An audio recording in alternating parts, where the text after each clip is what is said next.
সংসারের মানুষের প্রতি মায়া না থাকলেও একটা মেয়ে মানুষের তার সংসারের প্রতি 100% মায়া কাজ করে। আমি কি কথাটা কোনো দিক দিয়ে ভুল বললাম? সো হ্যালো এভরিওয়ান, আসসালামু আলাইকুম। আশা করি সবাই অনেক ভালো আছেন। আমিও আলহামদুলিল্লাহ আছি ভালোই। আজ আমার আসলে সংসারের টুকিটাকি প্রত্যেক দিন মেয়েদের লাইফে যে কাজ থাকে এইগুলাই করতে করতে আমার অনেক লেট হয়ে যায়।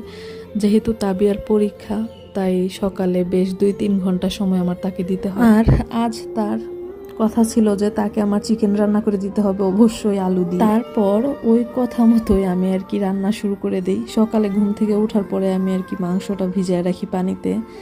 আবার তার কিছুক্ষণ পরে নাস্তা করার পর আমি মাংস মেরিনেট করে সুন্দর করে আর কি রাইখা দিই। আবার ওরা একটু পড়াইছি, আবার আইসা মাংসটা একটু ভাইজা রাইখা দিছিলাম আলাদা করে প্যানের মাঝে। সারাদিন তো আর সংসারে কাজের শেষ নাই, যেহেতু মেয়ে মানুষ সবার তো একই অবস্থা, তাই না?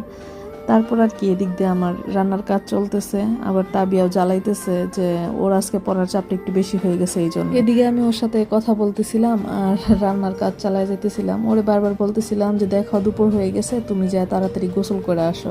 আর তার কথা হলো না, তোমার রান্না শেষ হোক তারপর গোসল করব।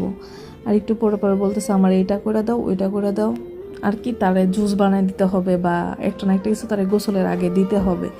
তারপর আজকে জুস বানায় দেওয়ার মতো আমার মুড একদমই ছিল না। আর এদিক দিয়ে যে তার পছন্দের আলু দিতেছিলাম, এটা দেখে সে খুবই খুশি। আমার খুব ইচ্ছা ছিল যে আজকে চিকেনটা একটু আর কি কষা টাইপের করব, এটাতে কোনো আলু টালু দিব না, কিন্তু তার জন্য তো দিতেই হইল। আমি আবার আর কি গোসলের আগে ঘরে কোনো ফ্রুটস থাকলে ওইটা আবার গোসলের আগে আমরা খাইটাই তারপরে যা গোসল করে ফেলি।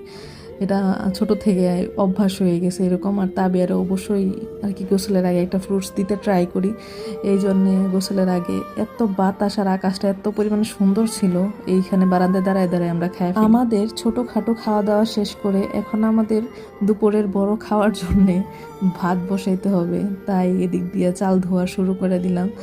এই যে বারবার চাল ধুইতেছিলাম, এবারে চালগুলোর থেকে ভীষণ পরিমাণে ময়লা বের হয়, অনেকবার ধুইতে হয়। আর আজ কি আর বলবো, আজকে আমার রান্নার খুবই আলসেমি শুরু হয়েছে। যেহেতু প্রচুর পরিমাণে গরম আর কিচ্ছু রান্না করতে ইচ্ছা করতেছে না, মনে হইতেছে মাথার উপরে ছাদ, ছাদের উপরে একদম সূর্য, মনে হইতেছে আগুন জ্বলতেছে, এমন একটা অবস্থা। বাহিরে প্রচুর পরিমাণে বাতাস থাকাকালীন আমি জ্বালানা খুলতে পারতেছি না কিচেনের, কারণ পাখি আমারে অনেক বেশি পরিমাণে জ্বালায়। তাই এদিকে একটু আলু ভর্তা করে নিতেছিলাম, বুঝতেছিলাম যে আমার হাতটা প্রচুর পরিমাণে জ্বালাপোড়া করবে, তাও আর কি করা, কিছু না একটা করতে তো হবে এটার সাথে, কারণ এটা দিয়ে তো শুধু ভাত আর খাওয়া যাবে না। আর এদিকে আমার তরকারি অলমোস্ট